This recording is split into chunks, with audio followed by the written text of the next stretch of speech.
ये सारा देश को लुट के खा लिया बीजेपी वालों ने।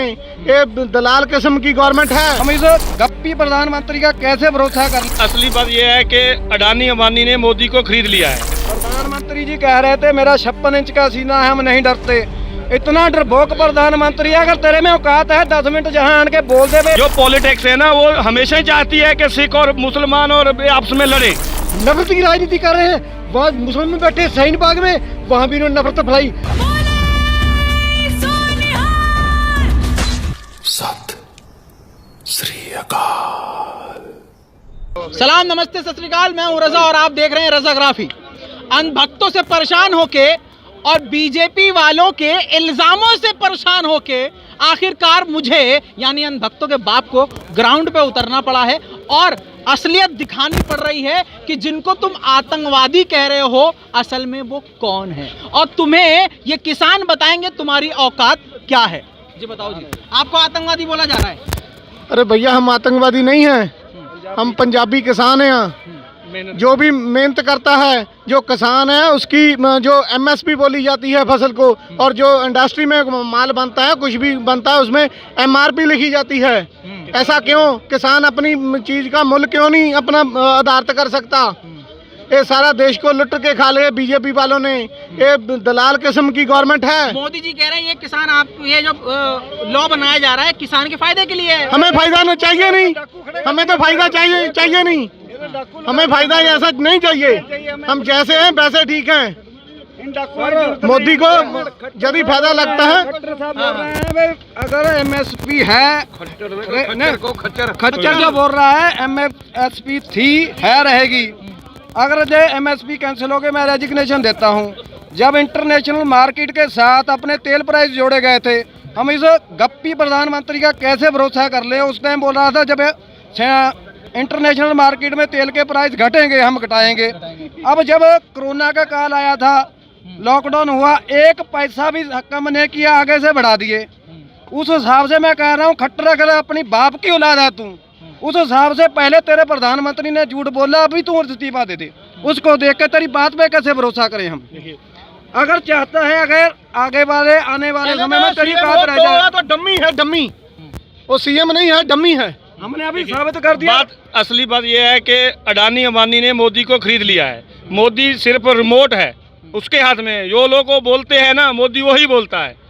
हम लोग को यहाँ तक वो देखिए, यहाँ से लेके किस चीज़ की कमी है। कोई लंगर, कोई पानी की, कोई दूध की, कोई चाय की, जिस चीज़ की चाहिए सब कुछ किसान भाइयों ने लगाया ना। प्रधानमंत्री बोल रहा है हम लोग हाथ से मेहनत करके कमा के यहाँ देते हैं, लेकिन किसान की कोई नहीं सुनता। हम लोगों के भी परिवार है। प्रधानमंत्री जी कह रहे थे मेरा 56 इंच का सीना है, हम नहीं डरते।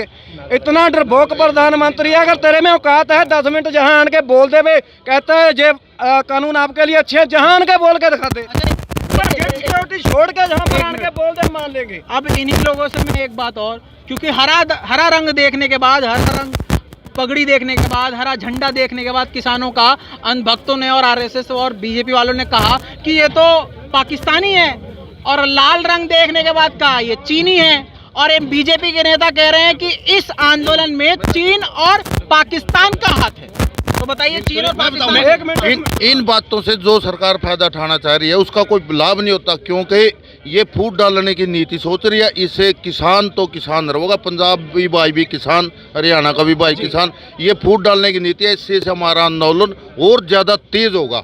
जितनी ये बकवास करेंगे उससे ज़्यादा आंदोलन तेज होगा। एक बात आपके दूसरे बीजेपी वाले कह रहे हैं जो आतंकवादी है, जो पाकिस्तानी है, जो कुछ है।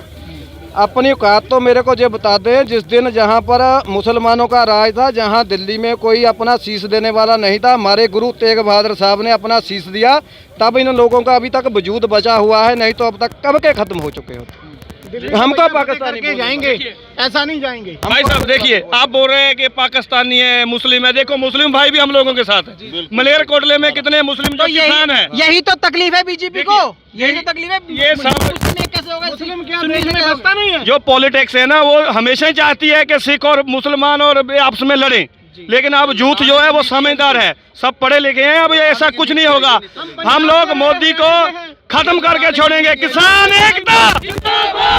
तकरीबन सारे ही जिम्मेदार गांव बंदराला ब्लॉक सन डिस्ट्रिक्ट करनाल से यहाँ कच्चा राशन लेकर आए हैं। जिसमें हमने ज़्यादातर पानी के ऊपर दबाव दिया है कि पानी यहाँ पहुँचाया जाए। मूंगफली साथ है, जो किसानों का ड्राई फ्रूट है। हम जो आम बड़े लोग हैं उनका ड्राई फ्रूट तो और होता होगा, लेकिन हमारा ड्राई फ्रूट मूंगफली है। और भी कच्चा राशन ले आए हैं। आज हमने यहाँ तन हमारे कार सेवा वाले बाबा अमरीक सिंह जी यहाँ राशन दिया है। पीछे भी जहाँ जहाँ जिस चीज़ की जरूरत थी वो दी है। जो ये नफरत की राजनीति बीजेपी फैलाना चाहती है, जैसे खट्टर पहले इसने ये बोला ये खालिस्तानी है, परसों बड़ा बुरा बयान दिया जेपी दलाल ने, जो कृषि मंत्री हरियाणा का, कि ये तो बाहर से प्रज्योतित आंदोलन है।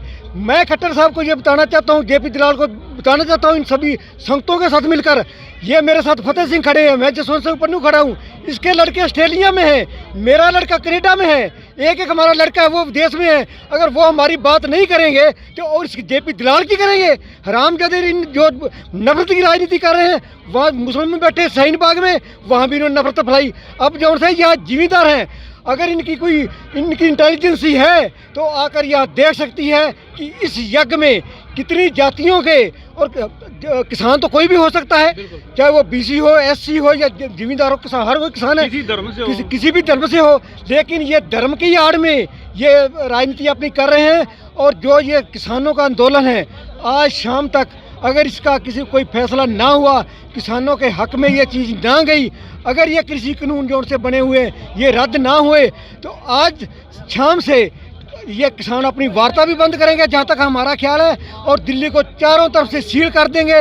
क्योंकि अगर सरकार सील करना जानती है तो जिम्मेदार भी जानते हैं। और इस मोदी सरकार को ये नहीं भूलना चाहिए कि इस मिलिट्री में ये तकरीबन सबसे ज़्यादा जाटों और सिखों के और राजपूतों के हैं, और वो सभी जिम्मेदारों के पुत हैं। जो इसको मान है कि मैं मिलिट्री लगा दूंगा या कोई और काम कर दूंगा, ये भूल जाए। जैसे क्या कर लेंगे दिल्ली बैठे जैसे शंभू बॉर्डर पर पानी की पाइप घुमा दी थी और वही जो उनसे पुलिस पर पाइप गई थी, ये मत भूलें कि जो मिलिट्री में हमारे बच्चे हैं वो हमारे ऊपर गोली चलाएंगे। ये पता नहीं इनके ऊपर ना चल जाए, ये इनका घमंड ये भी टूट जाएगा कि हमारे पास फोर्स है, जिम्मेदारों के पास साधन है। आज जिम्मेदार जो है लड़ने मरने के तैयार हैं।